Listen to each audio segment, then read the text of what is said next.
Thank you, sir.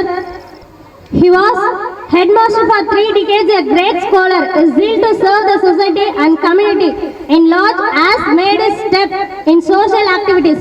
He is an educationist, scholar and retired Parivakam Government High School. He was the most respectable person. நமது Vijay convent பள்ளியினுடைய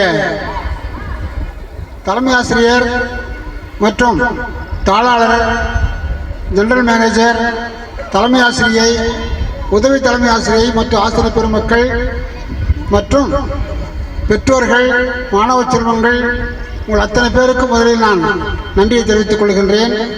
இன்று என்னுடைய விழாவில் நடுநாயகமாக வந்திருக்கின்ற, வருகை தந்திருக்கின்ற நம்முடைய சிரிப்பு செம்மல் நகைச்சுவை நடிகர் நம்முடைய செந்தில் அவர்கள் நமக்கெல்லாம் பெரிய விருந்தளித்திருக்கிறார். இன்று அவரை பார்த்தோம் நமக்கெல்லாம் மற்றற்ற மகிழ்ச்சி.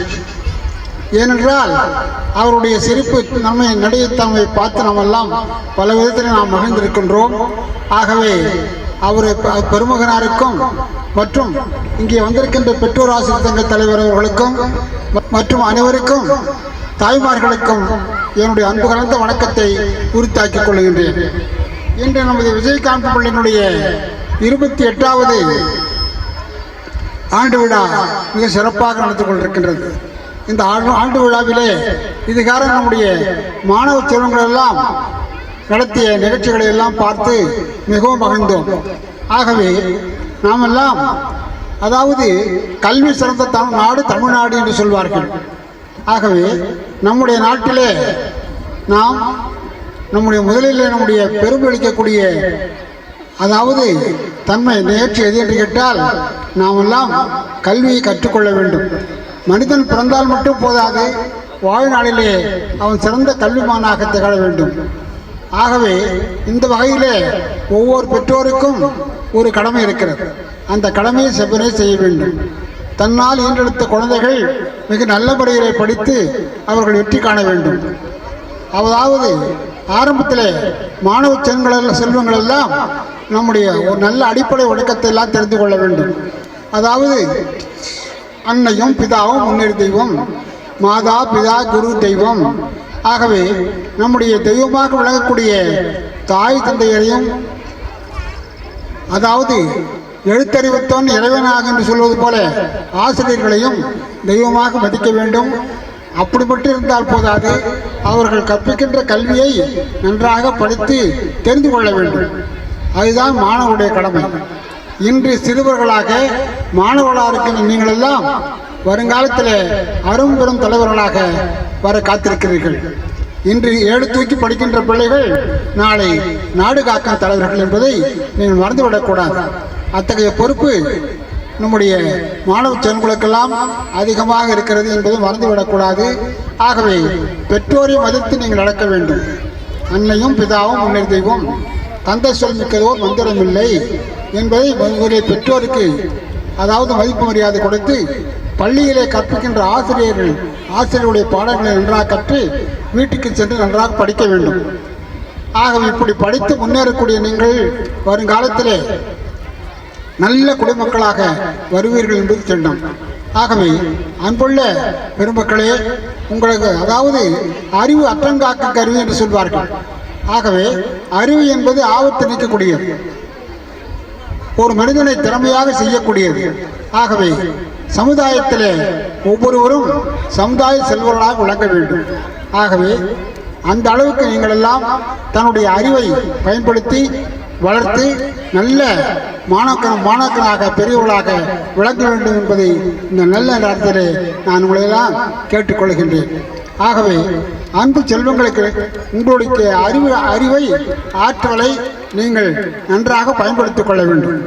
அதாவது தன்னிடத்து ஒவ்வொருவரும் அறிவிலே இருக்கின்ற திறமைகளை வெளிப்படுத்த வேண்டும்.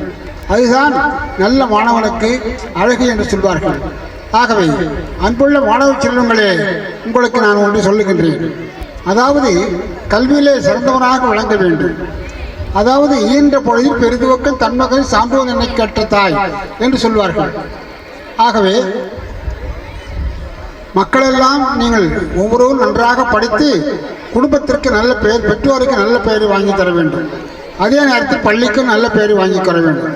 ஆகவே அன்புள்ள மாணவ செல்வங்களே, நீங்கள் நன்றாக திறமையிலே மிக்கவர்கள், அறிவிலே ஆற்றலை மிக்கவர்கள் என்பதற்காக ஒரே ஒரு உதாரணத்தை சொல்லி நான் என்னுடைய உரையை முடிக்கின்றேன். ஆகவே ஒரு அரசன் இருந்தாரா, அந்த அரசருக்கு ராஜாங்கத்தில் அவருக்கு ஒரு சந்தேகம் வந்து விட்டது. என்ன சந்தேகம் என்று கேட்டால், அதாவது கடவுள் எந்த பக்கம் பார்க்கிறார் என்ற ஒரு சந்தேகம். என்னடா இது, இப்படிப்பட்ட ஒரு சந்தேகம் வந்துருக்குன்னு சொல்லி அரசவையில் எல்லோரும் கஷ்டப்படுகிறார்கள். எல்லோரையும் கேட்டார், மந்திரியை கேட்டார், அதாவது அரசாங்கத்தில் இருக்கின்ற அறிவாளிகளை கேட்டார். கடைசியில் எல்லோரும் நம்முடைய அவையிலே ஆஸ்தானாக விளங்கக்கூடிய அந்த புலவரை, அவை புலவரை கேட்க வேண்டும் என்று சொன்னார்கள். சரி என்று அவருக்கு உத்தரவிட்டார். நீங்கள் சொல்லுங்கள், அதாவது கடவுள் எந்த பக்கம் பார்க்கிறார் என்ற கேள்விக்கு நீங்கள் தான் பதில் சொல்ல வேண்டும். அவர் யோசித்தார். பாவம், அறிவு ஆற்றலில் மிக்கவர் தான், இருந்தாலும் எல்லோருக்கும் ஒரு சந்தேகங்கள் வரத்தானே செய்யும். இப்படிப்பட்ட ஒரு கேள்வி கேட்கின்ற பொழுது தர்ம சங்கடமாக இருந்தது. ஆகவே அரசர் என்ன செய்தார், நாளைக்கு நீங்கள் பதில் சொல்லி ஆக வேண்டும், இல்லை என்றால் உங்களுக்கு உரிய தண்டனை கொடுக்கப்படும் என்று சொன்னார். உடனே அவர் மிகவும் வருத்தப்பட்டு வீட்டுக்கு சென்றார். அப்படி வீட்டுக்கு சென்ற பொழுது வீட்டில் அவருடைய மகளானவள் படிக்கின்ற வயசு. அந்த குழந்தை, அப்பா என்னப்பா கஷ்டமாக வருகிறீர்கள் என்று மிக வருத்தமாக காணப்படுகிறது என்று சொல்லி கேட்டார். இல்லைம்மா, அரசர் இப்படிப்பட்ட ஒரு கட்டளை போட்டு விட்டார், ஒரு கேள்வியை கேட்டார், அந்த கேள்விக்கு என்னால் பதில் சொல்ல முடியவில்லை, நான் என்ன செய்வது என்று. இல்லை என்றால் பதில் சொல்ல வேண்டும் சொன்னால் தண்டனை சொல்லிவிட்டார்கள். ஆகவே அப்படிப்பட்ட கேள்விக்கு என்னால் பதில் சொல்ல முடியவில்லை என்று சொல்லி உடனே மகள் சொன்னாலாம், அதாவது அறிவு அற்றங்காக்கும் கருவி. அறிவு, நல்ல அறிவு உடையவர்கள், அதாவது நல்ல ஆபத்தை கூட தாண்டி செல்லக்கூடியவர்கள். அந்த குழந்தை பெண் குழந்தை, பெண்ணறிவு நுண்ணறிவு என்று சொல்வார்கள். அந்த குழந்தை என்ன சொல்லலாம் அப்பாவுக்கு, அப்பா கலங்காதீர்கள், நாளைக்கு நானும் வருகிறேன், நீங்களும் வாருங்கள், அந்த கேள்விக்கு நான் பதில் சொல்லுகிறேன். உடனே மறுநாள் அரசவை கூடியது. அப்படி அரசவை கொடுக்கின்ற போது எல்லோரும் சென்றார்கள். இந்த பெண்ணும் சென்றால் அவர் பார்க்கிற பொழுது, அதாவது அந்த பெண் அரசாங்கம் கூடிவிட்டது, நிகழ்ச்சியை ஆரம்பிக்கலாம் என்று சொன்னார்கள். உடனே அந்த அவைத்தலைவருடைய, அதாவது அந்த அவை கருத்தலை சிறந்த அந்த அரசவை தலைவருடைய புலவருடைய மகள், அரசே, என்னுடைய வேண்டுகோள் ஒன்று, நீங்கள் கேட்ட கேள்வி கடவுள் எந்த பக்கம் பார்க்கிறார், அதற்கு பதில் சொல்ல நான் கடமைப்பட்டிருக்கிறேன். என்னுடைய அப்பாவிற்காக, அப்பா சார்பிலே நான் பதில் சொல்லுகிறேன். ஆகவே சரிம்மா என்று அரசர் ஒத்துக்கொண்டார். சரி, அப்படியானால் நீங்கள் இங்கே வாருங்கள் தயவு செய்து. அரசர் வந்தார். ஒரு மெழுகுவர்த்தி கொடுத்து இதை ஏற்றுங்கள் என்று சொன்னார். அப்படி ஏற்றுகின்ற பொழுது ஏற்ற உடனே அரசனை ஏற்றினார்.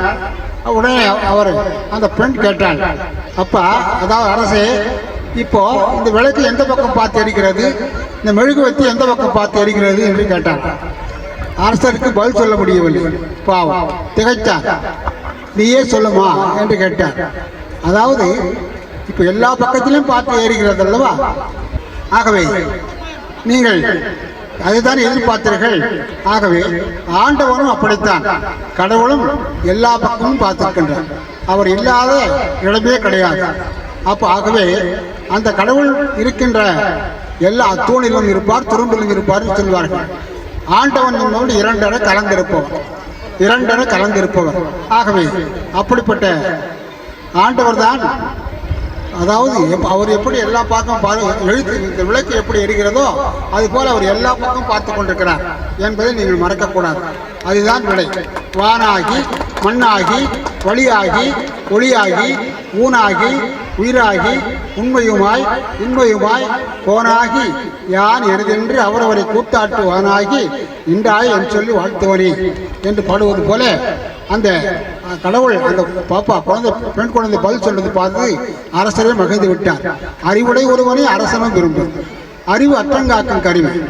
ஆகவே அவள் பெற்றெடுத்தவளுக்கும் என்ற பொழுது தன்மகனை சான்றோரனை கற்றதால், அதாவது அந்த அப்பாவுக்கு நல்ல மதிப்பு மரியாதை வந்தது.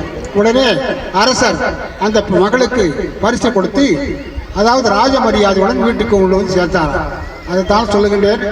மாணவ செல்வங்களே, நீங்கள் நல்ல பெயரை வாங்க வேண்டும், அறிவை பயன்படுத்த வேண்டும், அறிவாற்றலை சிறந்தவர்களாக வழங்க வேண்டும், சமுதாயம் மதிக்கக்கூடிய அளவில் நீங்கள் இருக்க வேண்டும். ஆகவே அந்த அளவுக்கு உங்களுடைய அறிவாற்றலை நீங்கள் வளர்த்துக் கொள்ள வேண்டும்.